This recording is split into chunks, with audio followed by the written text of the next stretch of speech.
اور اس میں جو ہے وہ فقہی اور شرعی مسائل کو جمع کیا گیا ہے۔ آج ہم گفتگو کریں گے کہ نماز کے پہلے رکن یعنی قیام کا بیان، نماز کا پہلا رکن قیام ہے، اس کے حوالے سے جو سوال جواب ہے وہ ان کو جمع کیا ہے۔ سوال، قیام سے کیا مراد ہے؟ جواب، قیام کھڑے ہونے کو کہتے ہیں، اور کھڑے ہونے سے ایسا سیدھا کھڑا ہونا مراد ہے کہ گھٹنوں تک ہاتھ نہ پہنچ سکے، اس کو کہتے ہیں قیام۔ کہ آپ بالکل ایسے سیدھے کھڑے ہو گئے کہ آپ یوں اگر کریں تو آپ کا ہاتھ گھٹنوں تک نہ پہنچے، یہ قیام ہے۔ اگر آپ یوں جھک کے کھڑے ہیں آپ کا ہاتھ گھٹنوں تک پہنچ جاتا ہے وہ قیام نہیں کہلائے گا۔ تو دیکھو کتنی پتہ کی بات کر دی ہے کہ قیام کی ڈیفینیشن کر دی، اس کو ڈیفائن کر دیا ہے کہ قیام کس کو کہتے ہیں، کہ آپ سیدھے ایسے کھڑے ہو جائیں کہ اگر کھڑے کھڑے آپ گھٹنوں تک ہاتھ پہنچانا چاہیں آپ کے ہاتھ گھٹنے تک نہ پہنچے بلکہ آپ کے ران پہ رہ جائے۔ اس کا مطلب ہے کہ آپ بالکل شرعی طور پہ قیام صحیح کر رہے ہیں۔ یہ بتائیں۔ سوال، قیام کس قدر اور کس نماز میں فرض ہے؟ جواب، فرض اور واجب نمازوں میں اتنا کھڑا ہونا فرض ہے جس میں بقدر فرض قرات پڑھی جا سکے، بقدر فرض قرات پڑھی جا سکے، یعنی جتنی قرات فرض ہوتی ہے اتنی قرات پڑھی جا سکے، اتنی دیر تک جو ہے وہ قیام کے اندر کھڑا ہونا ضروری ہے۔ ظاہر ہے کہ قدر فرض کتنی ہے وہ پہلے گزر چکا ہے کہ تین آیتیں جو ہے وہ قرآن کریم کی سورہ کوثر جتنی، یا یہ کہ ایک لمبی آیت جو ہو جو تین آیتوں کے برابر ہو، اتنا جو ہے وہ پڑھنا قرآن کریم کی فرض ہے۔ لہذا اتنے پڑھنے تک جتنا ٹائم ہے یہ مقدار جو ہے وہ قیام کی ہوتی ہے۔ سوال، اگر کھڑے ہونے کی طاقت نہ ہو تو کیا کرے؟ جواب، بیماری یا زخم یا دشمن کے خوف یا ایسے کسی قوی عذر کی وجہ سے کھڑا نہ ہو سکے تو بیٹھ کر فرض اور واجب نمازیں پڑھنا جائز ہے۔ فرض اور واجب نماز ہے بیٹھ کے پڑھنا، کہ فرض اور واجب اس لیے کہا کہ فرض اور واجب نماز میں قیام بھی ضروری ہے، قیام کرے۔ ہاں نفل نماز آپ بیٹھ کے پڑھ سکتے ہیں لیکن فرض اور واجب نماز کے لیے کھڑا ہونا ضروری ہے۔ لیکن اگر قوی عذر پیش آ گیا، زخم ہے یا انسان کی جو ہے وہ کمر میں درد ہے یا اور کوئی ایسا عذر ہے کہ بیٹھ نہیں سکتا تو پھر کھڑے ہو کے جو ہے وہ کھڑا نہیں ہو سکتا تو پھر جو وہ بیٹھ کے نماز پڑھ سکتا ہے۔ سوال، نفل نماز میں قیام کا کیا حکم ہے؟ جواب، نفل نماز میں قیام فرض نہیں ہے، نفل نماز میں قیام فرض نہیں ہے۔ بلا عذر بھی بیٹھ کر نفل نماز پڑھنا جائز ہے۔ نفل نماز اگر بیٹھ کے بلا عذر آپ پڑھیں تو وہ پڑھنا جائز ہے، لیکن بلا عذر بیٹھ کر نفل نماز پڑھنے سے آدھا ثواب ملتا ہے۔ اب زور کی مثلا دو سنت کے بعد دو نفل ہے، وہ اگر آپ بیٹھ کے پڑھ رہے ہیں تو بغیر عذر کے پڑھ رہے ہیں تو وہ صحیح جائز ہو جائے گا، منع نہیں ہے، لیکن یہ کہ ثواب آپ کو آدھا ملے گا۔ اسی طریقے سے اور نمازوں میں جہاں جہاں نوافل ہیں کہ بیٹھ کے اگر پڑھا تو فرمایا کہ اس میں ثواب آدھا ہو جائے گا، لیکن یہ کہ پڑھنا جائز۔ اب آگے عنوان ہے نماز کے دوسرے رکن یعنی قرات کا بیان۔ سوال، قرات سے کیا مراد ہے؟ جواب، قرات قرآن مجید پڑھنے کو کہتے ہیں، یعنی قرات جو قرآن مجید پڑھنے کو کہا جاتا ہے کہ آپ قرآن مجید اب تلاوت کریں، یہ ہے قرات۔ اچھا یہ لفظ قرات ہے، قرت نہیں ہے۔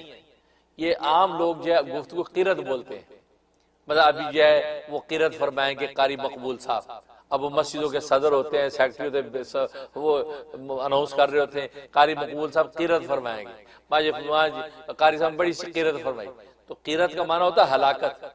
یہ قرت کہنا جائز نہیں، قرات لفظ قرات، تو قرت نہ کہیں، اس کی اصلاح کریں، یہ عام لوگ سارے قرت بولتے ہیں۔ سوال، نماز میں کتنا قرآن مجید پڑھنا ضروری ہے؟ جواب، کم از کم ایک آیت پڑھنا فرض، ایک آیت پڑھنا فرض اور سورہ فاتحہ پڑھنا واجب۔ ایک آیت پڑھنا فرض ہے، سورہ فاتحہ پڑھنا واجب ہے، اور فرض کی پہلی دو رکعتوں اور نماز وتر اور سنت اور نفل کی تمام رکعتوں میں سورہ فاتحہ کے بعد کوئی اور سورت یا بڑی ایک آیت یا چھوٹی تین آیتیں پڑھنا بھی واجب ہے۔ یہ جو ہے نماز میں قرآن کریم پڑھنے کی مقدار متعین کر دی ہے کہ کم از کم ایک آیت جو پڑھنا فرض ہے اور سورہ فاتحہ پڑھنا واجب ہے، اور فرض کی پہلی دو رکعتوں میں، اسے نماز وتر میں، سنت میں اور نفل کی تمام رکعتوں میں سورہ فاتحہ کے بعد کوئی اور سورت پڑھنا یا بڑی آیت پڑھنا ہے۔ آیت الکرسی ایک آیت ہے لیکن اتنی بڑی ہے، کئی آیتوں کو محیط ہے، تو آیت الکرسی اکیلی پڑھ لی، ایک ہی آیت ہے وہ ہو گیا، اسی طریقے سے یا چھوٹی چھوٹی 3 آیتیں، انا اعطیناک کل کوثر جتنی سورت پڑھ لی 3 آیتیں، تو فرمایا کہ یہ اتنا پڑھنا واجب ہے۔ سوال، کیا سورہ فاتحہ تمام نمازوں کی ہر رکعت میں پڑھنا واجب ہے؟ سورہ فاتحہ تمام نمازوں کی ہر رکعت میں پڑھنا واجب ہے؟ جواب، فرض نماز کی تیسری رکعت اور چوتھی رکعت کے علاوہ ہر نماز کی، خواہ وہ فرض نماز ہو یا واجب ہو یا سنت ہو یا نفل ہو، ہر رکعت میں سورہ فاتحہ پڑھنا واجب ہے۔ تو دیکھو صرف فرض کی تیسری اور چوتھی رکعت میں جو وہ کے علاوہ جو ہے ہر نماز کی جو ہے اس میں آپ سورہ فاتحہ کو پڑھا جائے گا۔ اچھا، اب یہ بات یاد رکھیں، پہلے بھی میں نے عرض کیا تھا کہ نماز کی 3 کیفیتیں ہوتی ہیں، ایک امام بن کے نماز پڑھنا، ایک مقتدی بن کے نماز پڑھنا، اور ایک اکیلے میں نماز پڑھنا، منفرد بن کے نماز پڑھنا۔ تو نبی کریم صلی اللہ علیہ وسلم نے تینوں کی الگ الگ کیفیت کو متعین کیا ہے۔ اگر امام کا بن کے آپ نماز پڑھ رہے ہیں تو ظاہر ہے کہ سورہ فاتحہ پڑھنا آپ پر واجب ہے، امام سورہ فاتحہ پڑھے گا لازمی۔ اب اگر پیچھے والا آدمی مقتدی بن کے جو نماز پڑھ رہا ہے وہ کیا کرے؟ تو مقتدی پڑھ کے جو نماز پڑھ رہا ہے تو وہ فاتحہ نہیں پڑھے گا، اس کے لیے نبی نے ہدایت دے دی کہ من کان لہ امام فقراۃ الامام لہ قراۃ، کہ جو یہ ایسا ہو کہ جس کا امام ہے اور وہ مقتدی بن کے نماز پڑھ رہا ہے تو امام کی جو قرات ہے وہی مقتدی کی قرات ہے۔ لہٰذا یہ امام کے پیچھے فاتحہ نہیں پڑھنی۔ قرآن کریم میں بھی یہ حکم ہے، اذا قرئ القرآن فاستمعوا لہ وانصتوا لعلکم ترحمون، جب قرآن پڑھا جائے تو اس کو کی طرف توجہ کرو اور غور سے سنو تاکہ تم پر رحمت نازل کی جائے۔ لہذا امام جب قرات کر رہا ہے، بھلے وہ سری قرات کر رہا ہے، آہستہ کر رہا ہے، بھلے جہری اونچی کر رہا ہے، آپ نے اللہ اکبر کر کے بس پیچھے ہاتھ باندھ لینے ہیں، امام جو ہے وہ آگے سورہ فاتحہ پڑھ رہا ہے اور سورت ملا رہا ہے۔ یہ مسئلے کو اچھی طرح سمجھ لیں۔ اور دوسری کیفیت ہوتی ہے منفرد اکیلے نماز پڑھنے کی، تو اکیلے منفرد جب نماز پڑھیں گے تو آپ فاتحہ پڑھیں گے۔ تو گویا کہ امام اور منفرد ان دونوں کے لیے حکم ہے کہ آپ کو فاتحہ ہر ایک میں پڑھنا ہے، لیکن مقتدی کر کے آپ تابع ہو کر نماز جب پڑھیں گے تو حکم بدل گیا، اس کے لیے الگ ہدایت دے دی گئی کہ آپ مقتدی بن کے امام کے پیچھے فاتحہ نہیں پڑھیں گے۔ یہ اس حقیقت کو سمجھ لیں۔ سوال، اگر کسی کو ایک آیت بھی یاد نہ ہو تو کیا کرے؟ کیا کرے؟ جواب، سبحان اللہ یا الحمدللہ بجائے قرات کے پڑھ لے۔ کہ اگر کسی کو کچھ بھی نہیں آتا پیچھے کھڑا ہو کے سبحان اللہ الحمدللہ الحمدللہ پڑھتا رہے تو یہ قرات کی جگہ پڑھ لے، اور جلد سے جلد اس پر قرآن مجید سیکھنا اور یاد کرنا فرض ہے۔ یاد نئے نئے جو مسلمان ہوتے ہیں ان کو آپ سبحان اللہ یاد کرا دیں کہ آپ سبحان اللہ کر کے قیام کریں، پھر رکوع میں چلے جائیں، اور اسی طرح الحمدللہ کر کے آپ جو قرآن کی جگہ پڑھتے رہیں، لیکن جب جلد از جلد آپ کسی قاری حافظ قرآن سیکھیں۔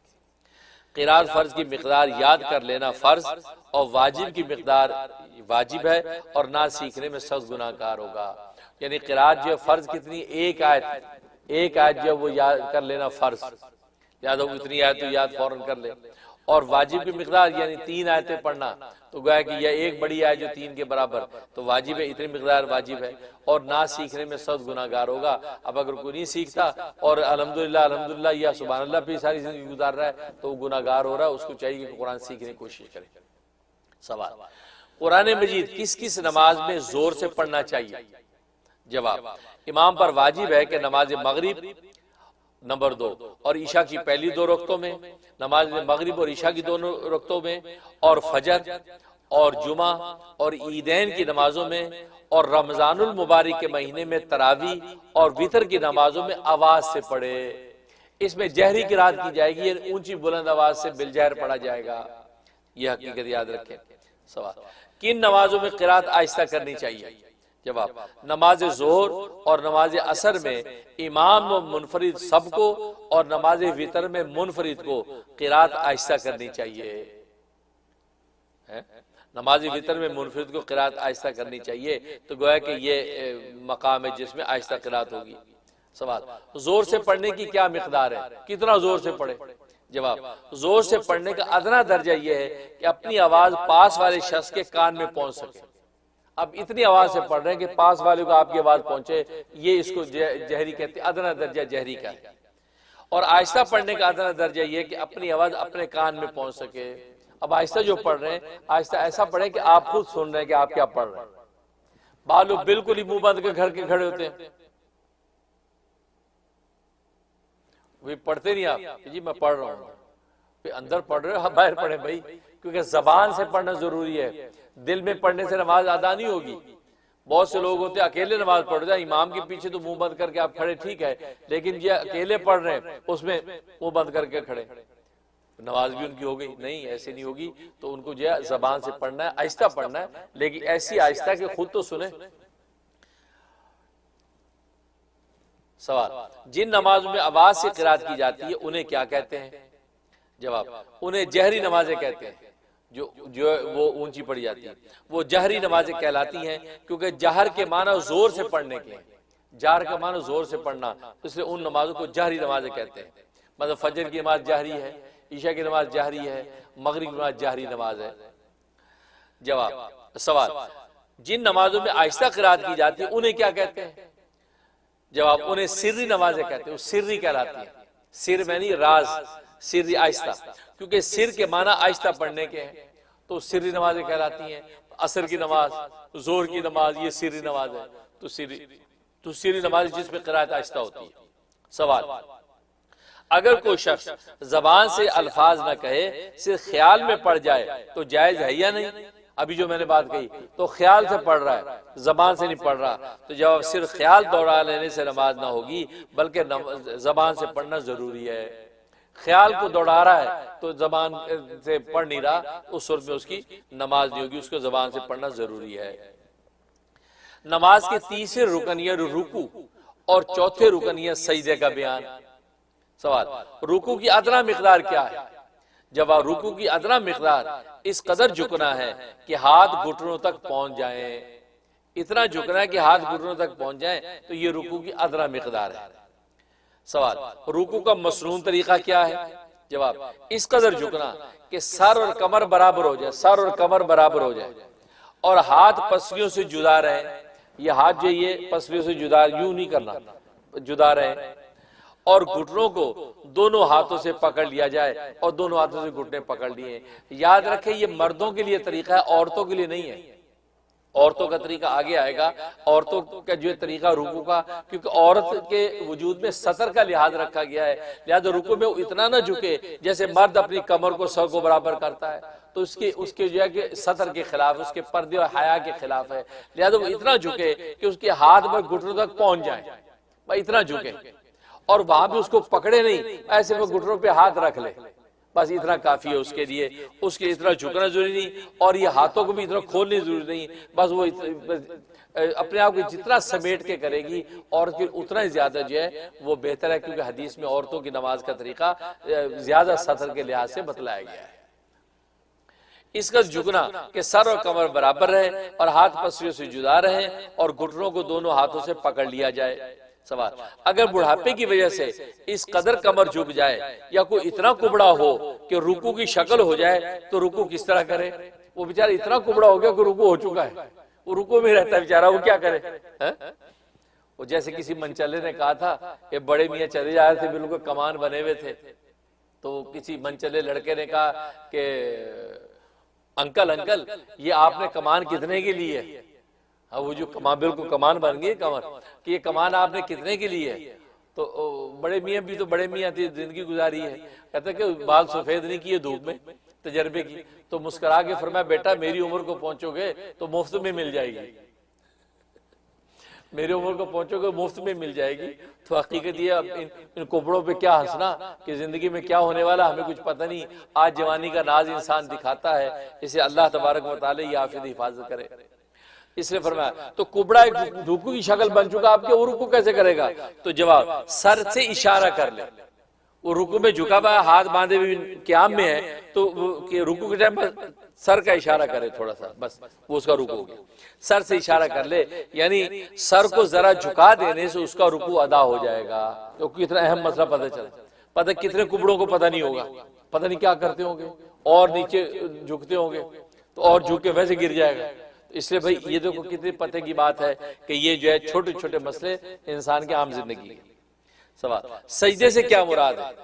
جواب، زمین پر پیشانی رکھنے کو سجدہ کہتے ہیں، پیشانی زمین پر رکھتے اس کو سجدہ کہتے ہیں۔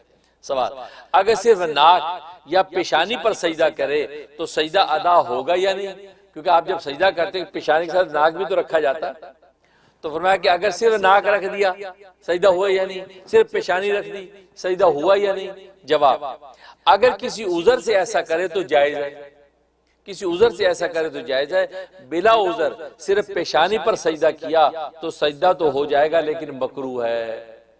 اب ماتھے پہ زخم ہے، اب رکھا نہیں جاتا سر، تو لہٰذا سے ناک رکھ کے اٹھ گئے تو یہ عذر کی وجہ سے کیا تو سجدہ ہو گیا، لیکن بلا عذر آپ نے صرف پیشانی لگائی ناک نہیں لگائی، اس وقت میں سجدہ تو ہو جائے گا لیکن مکروہ۔ اور بلا عذر سے ناک پر سجدہ کرنے سے سجدہ ادا نہیں ہوگا۔ اگر عذر کوئی نہیں ہے، اب ناک سے ناک لگا دی، یا ناک اتنی لمبی ہے کہ ناک ہی لگی، سر لگ ہی نہیں رہا، سر لگانے کے لیے مزید اور جھکنا پڑتا ہے، تو ناک پہ اکتفا کر کے کھڑا ہو گیا تو سجدہ نہیں ہوا بھائی، کیوں سجدہ پیشانی رکھنے کو سجدہ کہتے ہیں، ناک رکھنے کو سجدہ نہیں کہتے، اس لیے فرمایا۔ سوال، ہر رکعت میں ایک سجدہ فرض ہے یا دونوں؟ دو سجدے ہیں نا، اب ایک فرض ہے یا دو؟ جواب، دونوں سجدے فرض ہیں۔ اب ایک سجدہ کر کے آپ اٹھ گئے اور دوسرا سجدہ نہیں کیا تو فرض آپ کا مکمل نہیں ہوا۔ سوال، اگر پیشانی اور ناک دونوں پر زخم ہو تو کیا کرے؟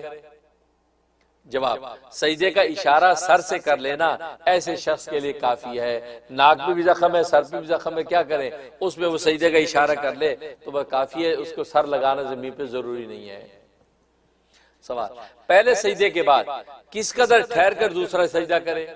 یعنی پہلے سے دوسرے سجدے کے درمیان کتنا وقفہ ہو؟ جواب، اچھی طرح بیٹھ جائے پھر دوسرا سجدہ کرے۔ اب اللہ اکبر کر کے اٹھ گئے، اب آپ اچھی طرح بیٹھ گئے، کم از کم جو ہے وہ 3 سبحان اللہ کی مقدار ہی بیٹھ کے سبحان اللہ سبحان اللہ سبحان اللہ، پھر اپنے دوسرے رکن میں یعنی اچھی طرح داخل ہو گئے، اب آپ دوسرے سجدے کریں۔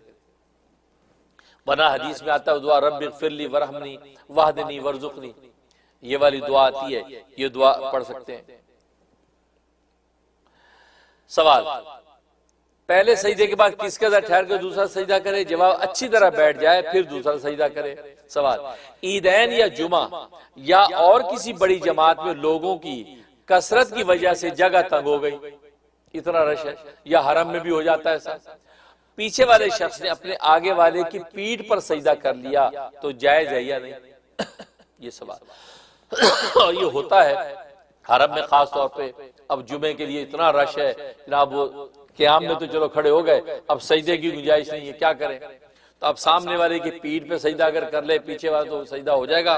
جواب، جائز ہے، بالکل ہو جائے گا، سجدہ کر سکتے ہیں۔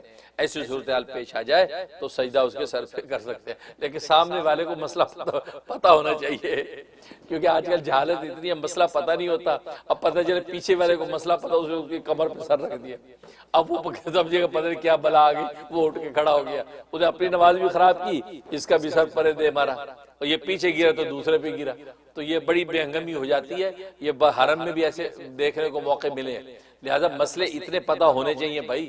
اب آپ کی کمر پہ کسی نے سر رکھ دیا تو کم از کم جو ہے اس کو پتہ ہو کہ ہاں بیچارہ کو سجدہ کر رہا ہے، بجائے اس کے اسی کو سر اٹھا کے میاں کیا ہو رہا ہے، اسے غلط ہو جاتا ہے۔ تو یہاں تک جو یہ مسائل ہوئے۔